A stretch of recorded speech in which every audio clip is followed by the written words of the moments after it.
Yuksuet saratim tek tahtim henkatek yukhutian sisaru. Hi, I'm Andrew Coletti, and welcome back to From Eggs to Apples. In this episode, we're investigating the cuisine of the ancient Egyptians. Unlike a lot of the other cultures that are featured in this series, the Egyptians did not write a whole lot about their food. We don't have any ancient Egyptian cookbooks. We don't have primary written source material that tells us what the Egyptian diet was like. But what we do have, it is a lot of archaeological source material. In Egyptian tombs, we can find a lot of foods that were left for the person for the next world, and we can also learn about what they were eating based on studying their remains, studying their mummies. For example, looking at the teeth of ancient Egyptian mummies shows damage to the teeth from a lifetime of eating sandy bread. So we know that Egyptian bread often had sand in it, unavoidably. Egyptian bread was one of the major staples of their diet. Another staple was beer, and beer making and bread making were very closely linked together. They were viewed as extensions of the same. So today we're going to be making a form of ancient Egyptian beer, and we're also going to be making another Egyptian beverage that has an interesting history connected to this ancient civilization. Hi, I'm Fiorella, and I'm a registered dietitian and foodie, and I'm fascinated by ancient food culture. Today we're going to talk about the ancient Egyptians, and much of what we know about their food comes from their funerary meals encased in their tombs. The two main staples were bread and beer, and among all the social classes, they ate these two staples every day. Also, the Nile River Valley was abundant in fruits and vegetables, and the Egyptians raised cattle for dairy and their meat. Now, Egyptian doctors were known to be the best in the Mediterranean. They combined magic and medicine to heal. Because they thought illness was a consequence of sin or an angry ghost attacking the body, they dealt with magic as healing the body through incantations, aromas, amulets, and tattoos. On the other hand, they were quite advanced in medicine. They performed surgeries, understood the benefit of cleanliness in prevention of disease, and understood food and diet to heal as well. Today, Andrew is going to make two ancient Egyptian beverages, and I'm going to go set the table, and we will see you soon. So to make our ancient Egyptian beer, the only ingredients that we are going to need are barley and wheatberries, and also water. Now this is pomegranate juice, which we can add at the end if we want to make red beer, since one possible way that the Egyptians made their red beer was using pomegranate juice. So to start, we're going to be making a porridge out of the barley, and we're also going to be malting the wheatberries, which means we're going to sprout them and roast them. Now these are called red wheatberries. They're harder than other types of wheatberries. Those are the ones that I would recommend for sprouting. Egyptian beer was made from bread, just like beer from other ancient Near Eastern cultures, but we also know from analyzing archaeological evidence, like vessels in which beer was produced, that some Egyptian beer was actually made from a porridge rather than bread, and so that's the type of beer that we're going to be making. There's going to be one very ancient type of grain, barley, which has been cultivated in the ancient Near East since very early times.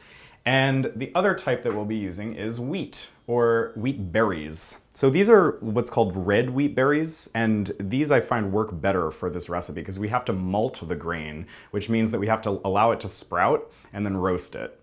The very first step in order to sprout your grain is take your wheat berries and just soak them overnight in water. After soaking them overnight, you're gonna drain them and then keep them in a glass bowl or a glass jar, kind of like this one. And for the next 1 or 2 days, you want to make sure that they remain moist, but not submerged in water. So just keep adding a little bit more water if you need to. And also, about once a day, you can stir them to make sure that they get properly aerated. After about 1 to 3 days, you should have sprouted wheat berries. So the sprouted wheat berries will look like this. And as you can see, they have like lots of little tails coming out of them, little roots. These are actually more sprouted than you even need for this recipe because these have been sprouting for several days. The reason that we would malt the grain, the reason that we allow them to sprout is because the sprouting actually causes chemical changes in the structure of the grain, which will change the flavor when we ultimately use it in the beer. So take your sprouted wheat berries and you want to spread them out on a pan or baking sheet. You want to make sure that they are separated from each other so that you have some space between, because we're going to be roasting these until they are totally dry. Also, if you have any extra sprouted wheat berries, you can eat them. Just put them in salad. So this is pretty much what it's going to look like, and I will put this in the oven at 350 degrees, and we want it to be totally dry and totally roasted.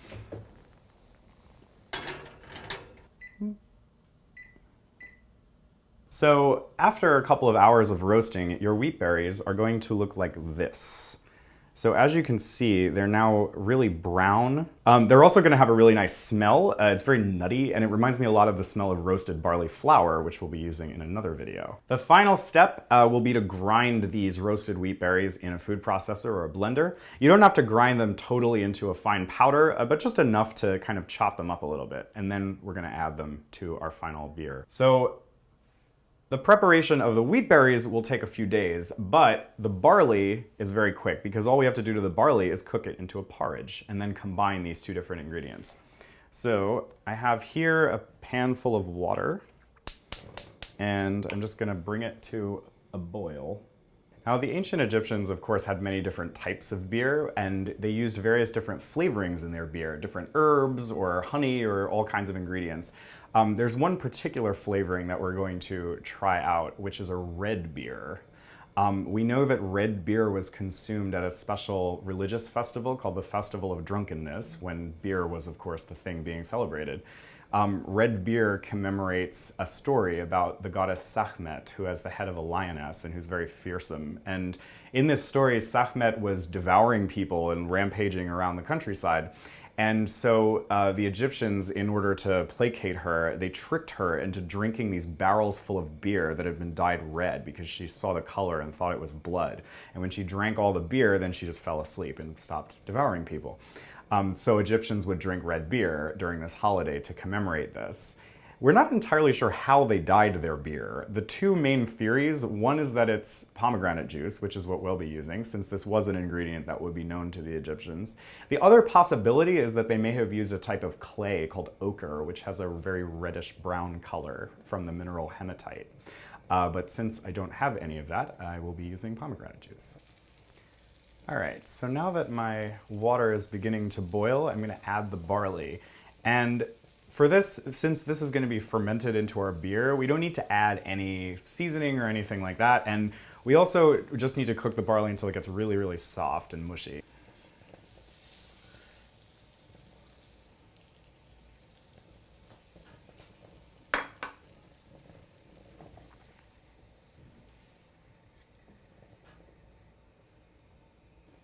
So if you were brewing beer in a modern method, you might be adding yeast. But of course, the Egyptians didn't have powdered yeast the way that we have today. So they would use, in order to start the fermentation for their beer, they would be using starters, like a culture of beer in the same vessel that had already been made, and they would just keep adding more ingredients to it. The Egyptians were aware that if you make beer in a vessel in which you've already previously done it, it's easier because there's a culture of bacteria or fungi that's in there. So if, for instance, if you were a brewer in ancient Egypt, if you were moving your place of operations from one place to another, you would take your same brewing equipment with you because it was easier than using something totally new. Now, the yeasts that are going to be fermenting our beer are just wild yeasts, basically. Just whatever's floating around in the air is going to be collecting in here and is going to sit when it ferments. Now, the alcohol is produced as a waste product by the yeast. Basically, the yeast is going to eat the sugars that are present in the grain, and they produce alcohol as a waste product. Ancient Egyptian beer, since it was the staple that people were drinking throughout the day, it doesn't have a very high alcohol content. It's just a small amount of alcohol. Although there certainly would have been beers of different strengths in ancient Egypt. The different strengths is because of different strains of yeast that can tolerate different amounts of alcohol. Like if you've heard of brewer's yeast, which is what people use to make beer today, it's different from, for instance, baker's yeast that you use to make bread, because brewer's yeast can actually tolerate more alcohol. If you try to make beer with baker's yeast, the little packets that you would use for making bread, it's not going to work because the yeast will die after there's a certain amount of alcohol in their environment. But brewer's yeast can tolerate a much higher amount. I can already tell that The barley's starting to get softer, which is good. All right, so this is starting to look like a porridge. Most of the water has evaporated. It's gotten kind of thick from all the starch, and the grains are pretty much soft now. So I'm going to turn off the heat. And before we can add this with the wheatberries, we have to let it cool, but we don't want it to get completely cold. So instead of, for instance, placing it in the refrigerator, you can just leave it out at room temperature until it gets warm enough that you can touch it still. Now, once the barley porridge is warm and the wheatberries are finished being roasted and you've ground them up a little bit in a food processor, then you can combine them. So you can combine them together and then add a bunch of water, like 6 cups of water, I think, for this recipe, which will be all the quantities and everything of this recipe I will make sure to include. But once you combine everything and then cover it with water in one container, you can just leave it and let it sit. You want to leave no lid on the container, like have it be open to the air. What I've done is put it in a glass jar and leave the lid on the top but unscrewed so that there's still some air that can come in and out. Because we do actually want air to come in and out. We want the microbes, all the yeast and everything to enter and start fermenting. So this is the final product. This has been fermenting for about 5 days now. So it's been sitting for quite a while, and you can still see inside the jar, the brown is the wheatberries and the whiter color is the barley. And if you open this up, you'll notice there are some bubbles at the top. So those bubbles are the sign of fermentation because the microbes in there are producing carbon dioxide gas as well as a small trace amounts of alcohol as they eat the sugars that are present in the grain. You'll also notice that this is very lumpy and soupy looking, and this is pretty much the texture of ancient Egyptian beer and other Near Eastern beers like Mesopotamian beer. If you look at artwork from the ancient Near East, people often are actually drinking beer with a straw, which would be made from a reed. Or you'll see clay vessels that people use to transport beer that have little strainers built into them. So the fact that it was very lumpy and soupy was definitely a reality of it. And now if you taste this, you'll find that it's quite sour, which is also a product of the fermentation. You could strain it if you want it to be more of a modern type of consistency, or you could leave it as it is and just drink it with a straw for the full ancient Egyptian experience.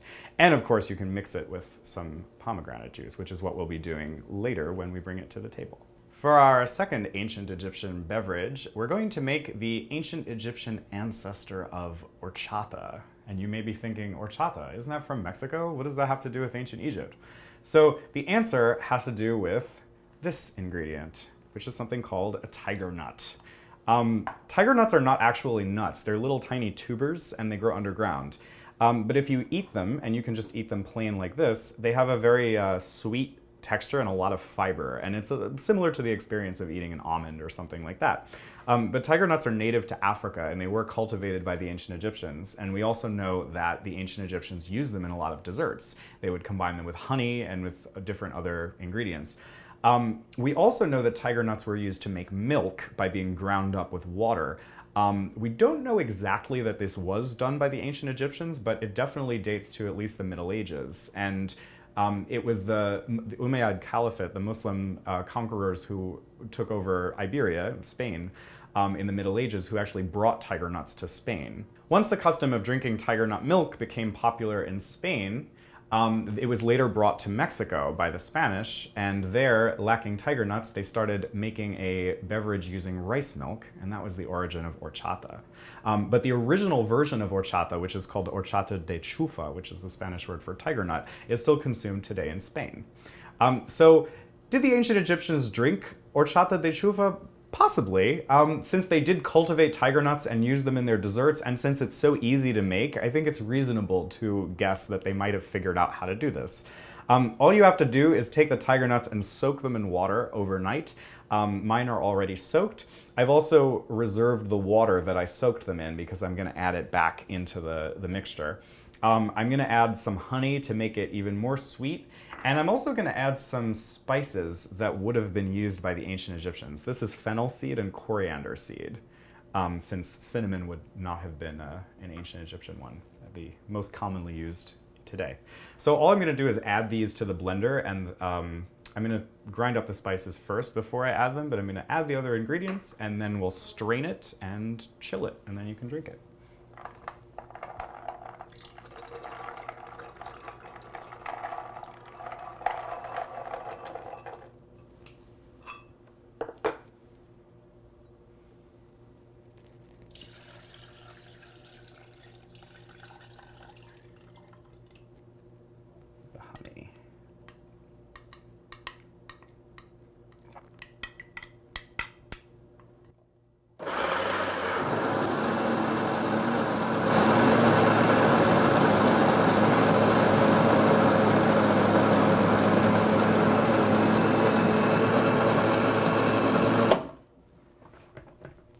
We can grind it a little bit more.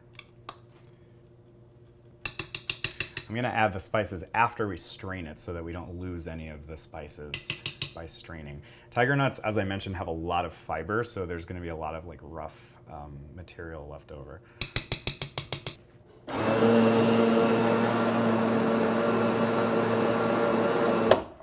So now I'm just going to pour this mixture through the strainer and press out as much of the moisture as I can. And I'm also going to add a little bit more water. This container maybe.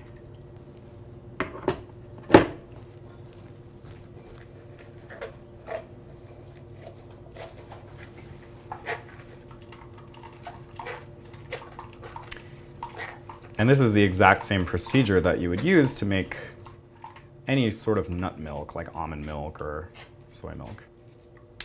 I may actually use my hands to press out more of the liquid. So I'm just going to keep pressing it until it's basically dried out and we've collected all of the liquid. Another thing that I've noticed about homemade tiger nut milk is that it doesn't have a very long shelf life. It tends to go bad pretty quickly. So make sure you drink it.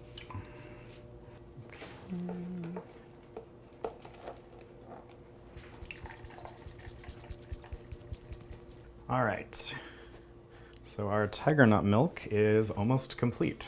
So now we can just add, I'm gonna add a little bit more water to dilute it some, and then I'm also gonna grind up the spices and add those as well.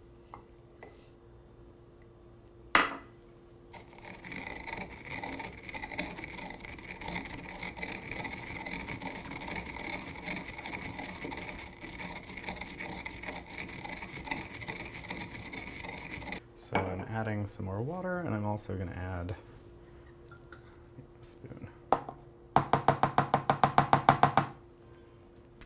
Add my ground spices. All right, so our ancient Egyptian style horchata is ready to be chilled, and then it's ready to be served. Andrew, what do you think of our ancient Egyptian table? I love that we have so many ancient Egyptian fruits, and we also are featuring bread, which is an important staple of the Egyptian diet. And today you made another important staple, which is the beer. Yes, and actually some Egyptian beer would be made from bread, but this type of beer was made from a porridge using both barley and wheat. Ah, and so it was made more for its nutritional value than for inebriation. Yes, because in a society without modern sanitation, it's actually safer to drink a fermented beverage like beer than it would be to drink unpurified water. What we also know today about fermented beverages and fermented foods is that they have a high probiotic bacteria in them, which helps with immune system and extracting nutrients and overall health. Yeah. So that's really great. And I've also made another beverage. This is tiger nut milk made from tiger nuts, which were cultivated in ancient Egypt, and it's flavored with fennel seed and coriander. And I can smell the aroma of them as well. And tiger nuts are also very healthy, and I'm assuming that this is also for its nutritional value, lots of protein and fiber in them. So that's really interesting that they were able to make these milks. Yeah. So should we try the beer first without the pomegranate juice? Yes. You can also see the bubbles, which is a sign of the fermentation Now happening. you're skimming off the top, right? Not delving into the grittier. Yeah. I've been wondering how they would do it. Well, because the Egyptians would use they would often use a straw or a vessel that had like built-in strainer. So I'm just taking the liquid off the top because their beer was very lumpy. Wow, fantastic. So this is with no pomegranate juice. Cheers. Oh, I not the usual, as we know what beer is, but I can see that this is offers a very nutritional, caloric value to their day. It's a little sour and it's pretty thick actually. It's an interesting texture. Really interesting. Now a little of the pomegranate to liven this up, and this was for festivals, so they could just make it look prettier. I'm gonna add some of that too. And it goes without saying the nutritional value of pomegranate juice with its antioxidants, of course. It's better with the pomegranate. I like it better with the pomegranate juice, absolutely. It's good, yeah. It's really good. Let's try the Tiger Nut. Tiger that Nut seems milk. great. Okay. Let's see here. And when was this drunk? Well, so tiger nut milk is not something that we officially know that the ancient Egyptians consumed, but we know that it was made in North Africa, at least going back to the Middle Ages. Oh, great. So it's certainly possible the Egyptians would have drank this. Oh, very much like the horchata that you mentioned. I taste the fennel and the coriander. Very nice. Listen, some of this over ice I think would be a nifty little drink, right? Yeah, definitely. So thank you so much for joining us. I'm Fiorella. And I'm Andrew. And this is From Eggs to Apples. Ancient recipes in a modern kitchen. We'll see you soon.